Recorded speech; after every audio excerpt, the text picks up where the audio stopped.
Assalamualaikum warahmatullahi wabarakatuh. Nama saya Gina Nazifa Zahra dengan NPM 211803106 dari Fakultas Kedokteran Prodi Farmasi. Hari ini saya akan menjabarkan resume materi PKKMB 2021 dari hari pertama hingga hari keempat. Hari pertama, materi 1 tentang pembinaan Gerakan Nasional Revolusi Mental di era Revolusi Industri 4.0 dan kenormalan baru oleh Rektor Unila Profesor Dr. Karomani MSI. Yang pertama, tentang revolusi mental. Yang kedua, perkembangan revolusi, lalu tantangan global, lalu tantangan nasional, kemudian skill yang dibutuhkan. Lalu materi kedua adalah materi tentang bela negara oleh Direktur Bela Negara Brigjen TNI Jube Levianto yang berisi tentang negara layaknya makhluk hidup. Makhluk hidup tidak ada, dan berkembang dan mati. Demikian juga negara sebelum merdeka, lalu mengisi kemerdekaan. Kita sebagai warga negara berkewajiban untuk membela negara, termasuk kita dan seluruh masyarakat Indonesia. Materi ketiga kami dijelaskan tentang bahaya terorisme oleh Komjen Pol Dr. Boy Rafli Amar MH.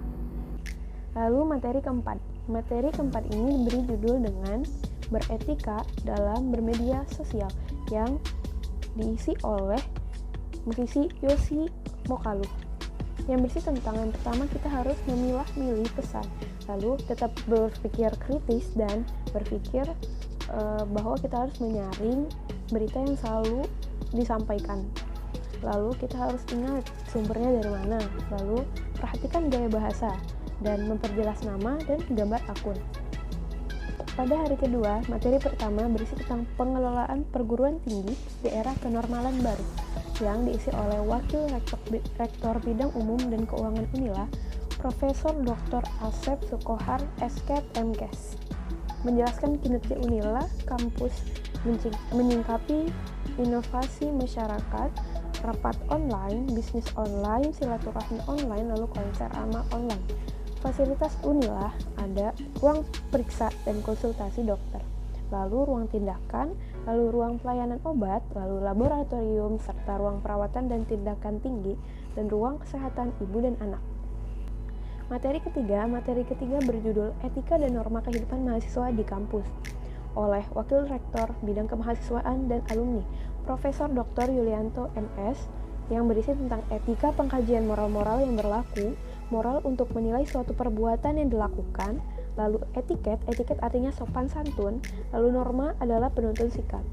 Dalam menjalankan etika dalam kehidupan kampus, beliau juga menjelaskan bahwa mahasiswa harus menjunjung tinggi sikap moral dan etika terhadap dosen, terhadap sesama manusia, dan terhadap mahasiswa dan orang-orang dan lingkungan di dalam kampus. Beliau juga menjelaskan bahwa etika dalam kampus itu perlu ditanamkan dalam diri mahasiswa, yaitu menaati peraturan yang sudah ditetapkan universitas dan para dosen yang mendidik, terus menganggap teman mahasiswa sebagai teman sejawat yang harus saling membantu, dan menganggapnya sebagai pesaing secara sehat dalam berkompetisi akademik. Lalu menjunjung tinggi kejujuran ilmiah dengan menaati kaidah keilmuan berkompetisi akademik. Lalu menjunjung tinggi kejujuran, lalu berpenampilan sopan santun dalam bergaul di lingkungan kampus. Lalu berpenampilan dengan sesuai, berpikir kritis, rasional dan ilmiah dalam menerima ilmu pengetahuan yang baru. Lalu mempunyai prinsip yang jelas dalam berpendirian didasari dengan kerendahan hati tanpa harus tampak sombong. Selain menjelaskan etika, beliau juga menjelaskan norma di kehidupan kampus. Norma kehidupan kampus adalah aturan-aturan yang harus diikuti oleh para mahasiswa suatu kampus, yang apabila dilanggar akan dikenakan sanksi oleh kampus tersebut. Lalu, norma kehidupan kampus dibedakan menjadi dua, yaitu norma akademik dan norma non-akademik. Lalu pada materi keempat berjudul Kerjasama Internasional dalam Mewujudkan World Class University oleh Wakil Rektor Bidang Perencanaan, Kerjasama, Teknologi Informasi, dan Komunikasi oleh Profesor Insinyur Soeharto SSI PhD. World Class University atau WCU adalah perguruan tinggi yang mampu menghadapi tantangan global dan mampu memberikan kontribusi nyata dalam penyelesaian masalah-masalah global dan kehidupan sehari-hari dalam mensejahterakan umat manusia dan alam semesta.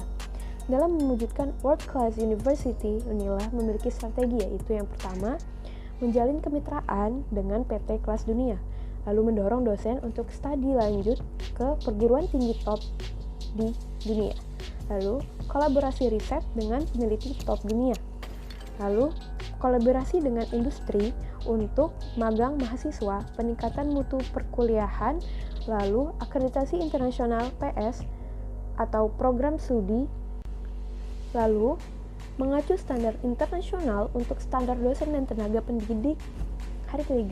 Pada hari ketiga kami menjalani PKKMB Fakultas. Hari pertama diberikan materi oleh Profesor Dr. Dia Wulan Sunakar Rengganis Wardani SKM MKes tentang pembelajaran di perguruan tinggi di era revolusi industri 4.0 tentang plagiarisme, lalu macam-macam plagiarisme.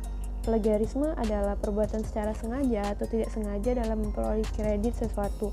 Lalu macam-macam plagiarisme ada secondary search, terus ada invalid search, duplication, replication, repetitive research. Materi kedua yang disampaikan oleh Dr. Rasmi Zakiah tentang sistem perkuliahan dan pembimbing akademik. Yang pertama, program studi pendidikan Fakultas Kedokteran UNILA.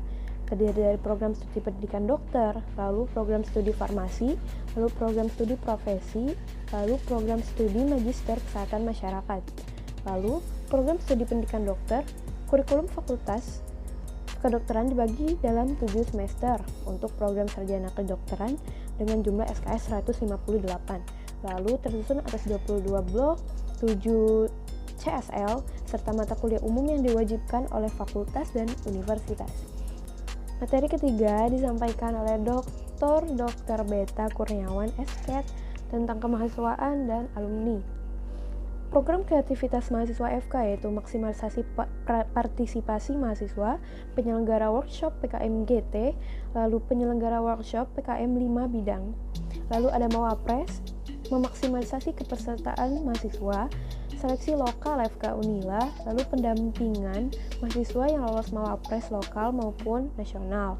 Lalu lembaga kemahasiswaan ada BEM, DPM, FSI, Lunar, HMPS MKM, Hima Farmasi, PMPA, PTD.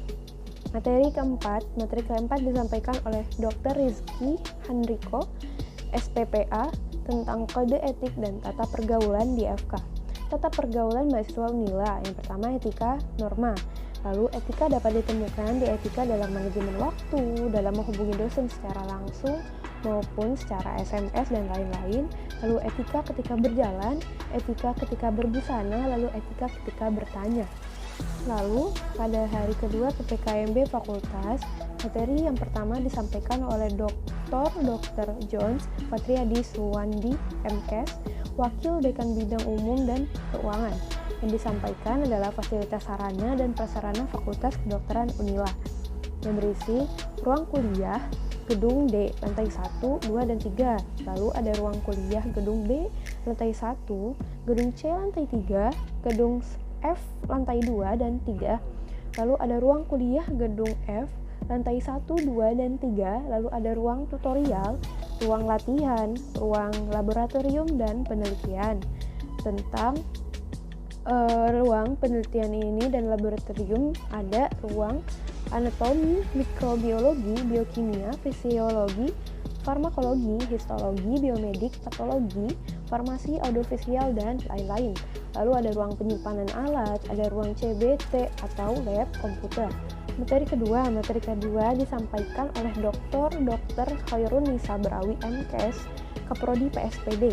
Tujuan pendidikan program studi pendidikan dokter. Fase pertama, ilmu dasar kedokteran. Fase kedua, integratif. Fase ketiga, komprehensif. Proses kegiatan belajar mengajar, praktikul, clinical skill labor, kuliah atau mini lecture, tutorial, dan lain-lain. Elemen kompetensi, yaitu komunikasi efektif. Lalu keterampilan klinis, landasan ilmu ilmiah kedokteran, pengelolaan masalah kesehatan, pengelolaan informasi, mawas diri dan pengembangan diri, etika moral, mediko-legal, profesionalisme, serta keselamatan pasien. Materi ketiga. Pada materi ketiga berisi tentang program kreativitas mahasiswa, disampaikan oleh Hartono Esos MA, Ketua Badan Pengelola Prestasi Mahasiswa. Program kreativitas mahasiswa adalah program yang masuk ke dalam kategori bidang penalaran yang terkait dengan akademik dan mampu menuangkan gagasan di dalam tulisannya.